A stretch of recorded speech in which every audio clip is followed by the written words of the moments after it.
Hey, what's up? Day 40, my doctor's orders people. Man, that weather was crazy for those of you. I think most of you are like up north in the northeast with me. I'm in Pennsylvania.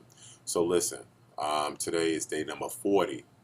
I can't believe we have like a little less than 3 weeks left, like 20 days left.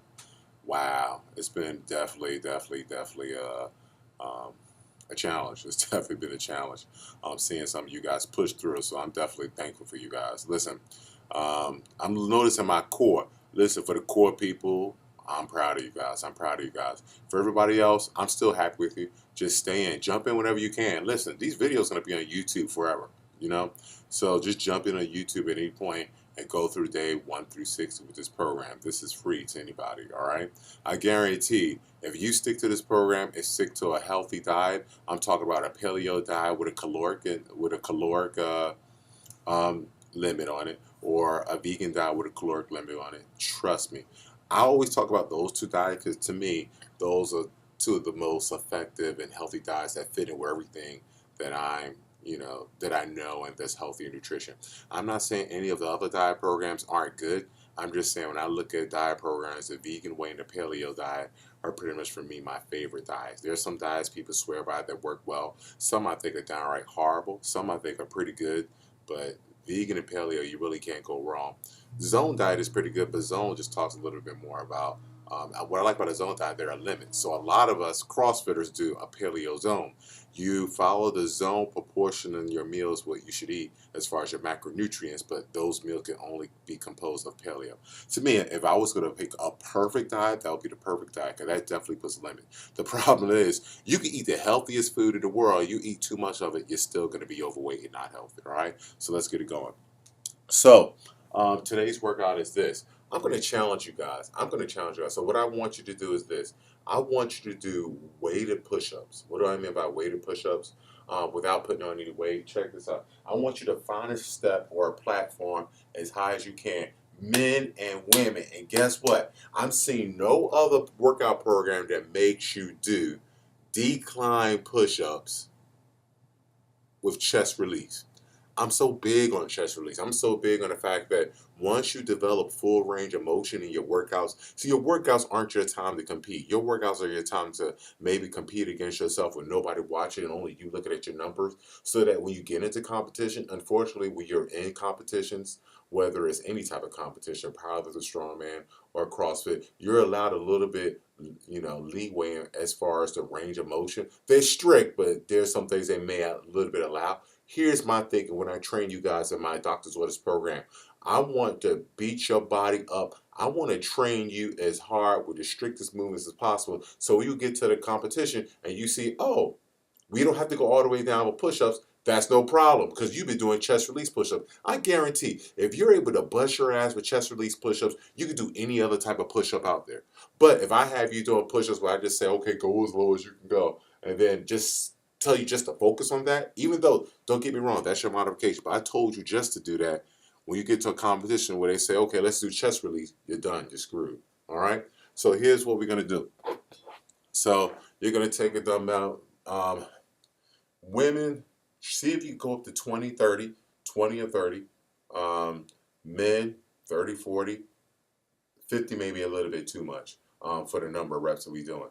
And as you start to feel as you start to feel more fatigue, I even do this myself in these workouts because if I'm trying to do a workout where the main aim of the workout is hypertrophy or metabolic conditioning, as I get further in the workout, I find that I may have to decrease the weight. I may have to take the barbell and pull some plates off the barbell, or lower the, well, I just pull the plates off. I change. I try to keep the number of reps. I'm going to do the same. I just pull the plates off the barbell or dumbbell, because I know for that workout I'm trying to get metabolic conditioning or I'm trying to get hypertrophy. So in those workouts, the two things that those two training styles have in common is you're trying to do as many reps as possible. One, you're trying to do as many reps as possible in a shortened period of time. Now, when I'm doing strength training, that's different.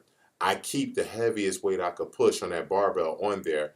And then as I get tired or if I feel like it's unsafe, I lower the reps, but I'm keeping that strong muscular stimulus. So for this purpose, I'm not trying to make you go heavy because whenever you're trying to work out people who are relatively new or not used to the style of working out, I don't want to put too much weight on you because I don't want you to hurt yourself. It's easier to hurt yourself with heavier weight than with high reps of moderate weight. So that's my end of my lecture. You guys know I like to talk. So I want you to stand straight. You have your dumbbell in hammer position. Okay. Now flex those abs. Keep your legs stretched apart. Flex those abs. Then go reach. Don't touch your toe with the dumbbell, please. Go aim for your ankle. Do not touch your toe or the floor with the dumbbell. You're just gonna go in that position. You're gonna bend. It's okay to bend that left knee. Bend that left knee. Now, core. You're gonna reach.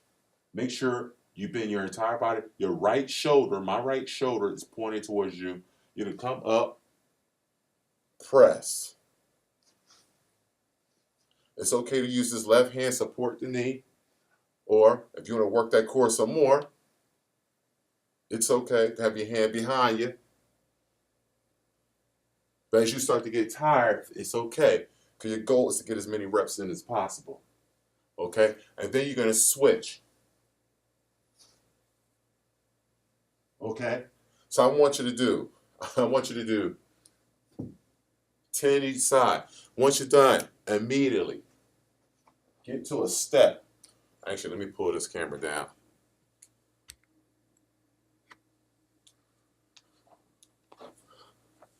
I want you to get to a step or a chair, something steady. If you use a chair, please have your chair up against the wall.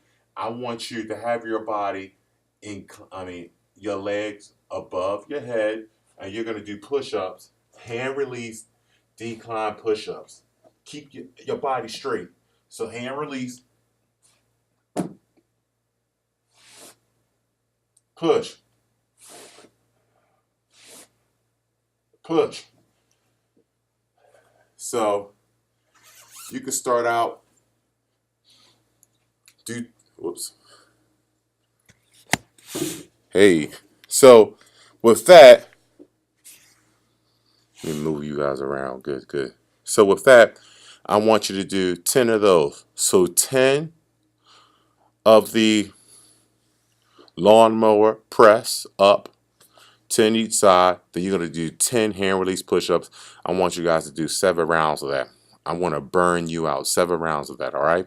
Before you do, please do your 5-minute warm-up. And afterwards, please do your cool down stretch. And don't forget, I'm always going to have you guys at the end of your workout do sit-ups. Now, I want you to do full sit-ups. I want you guys to do 100 full sit-ups and 100 bicycles. I'm sorry, 150 bicycles. I'm trying to inch you guys up to 200. So, and I've demoed those. I don't think I have to demo those, but you can do full sit-ups. You know, let's talk about these sit-ups. Come on, let's go. Let's go. So you could do the sit-ups with someone holding your feet or weights under your feet, or you could do what we do kind of ab mat type sit-ups in CrossFit, but sometimes I'm able to do these sit-ups without an ab mat. So heels, and then you can use your upper body and your upper and lower portion of your ab to flex yourself up. So do 100 of these. Trust me, you do 100 of these every day. Trust me. There's sometimes when my mind is just so bored and tired, I don't even do an ab program. I just a specific ab program. I just do 100 sit-ups every day as I'm listening to something or watching something on YouTube. So, and of course, you're going to do the bicycles too. You always want to get that rotational movement exercise every single day to work out your obliques. All right. So make sure you do a warm-up before and make sure you cool down afterwards. Cool down. Make sure you stretch all your major muscles. All right. So